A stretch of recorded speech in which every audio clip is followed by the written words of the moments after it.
You might think that you're just tired, but then you snap at your parent, forget a doctor's appointment, or burst into tears in the middle of the day. That's not just stress, it's called burnout.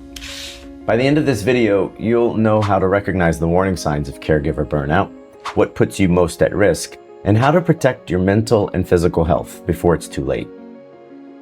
I once worked with a daughter caring for her father who had dementia. She thought she could power through, and even when she started getting headaches and missing work deadlines. One day, she fainted in the middle of the grocery store. That's when she finally admitted she needed help. I hear the same things all the time from caregivers.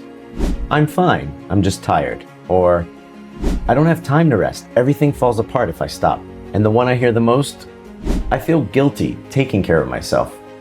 But burnout doesn't happen all at once. It creeps in slowly until something breaks. That's why it's so important to know how to spot caregiver burnout before it's too late.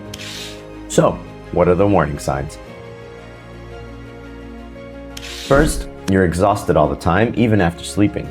You're easily irritated or angry, even over small things. And you've stopped doing things that you enjoy, or you feel emotionally numb, like you're on autopilot.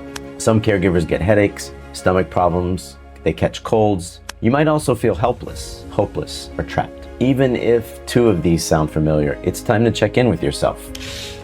And let's talk about what puts caregivers most at risk. You're more likely to burn out if you're the only caregiver, especially if you live with the person you're caring for. If you're working a full-time job on top of caregiving, the stress may add up very quickly. And if you feel guilty asking for help, or you're caring for someone with memory loss or difficult behaviors, the emotional load can be crushing. The more of these boxes you check, the higher your risk of burnout. But here's the good news.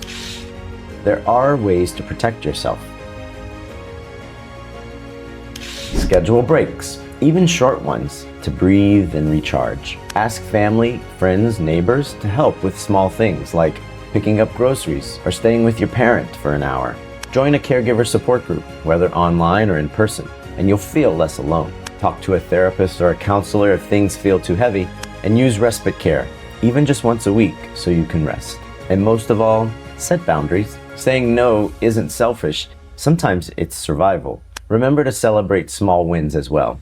You're doing more than most people ever will. And now that you know how to spot caregiver burnout before it's too late, it's time to protect your well-being before things go too far. Drop a comment below and let me know, what signs of burnout have you noticed in yourself or in someone you love?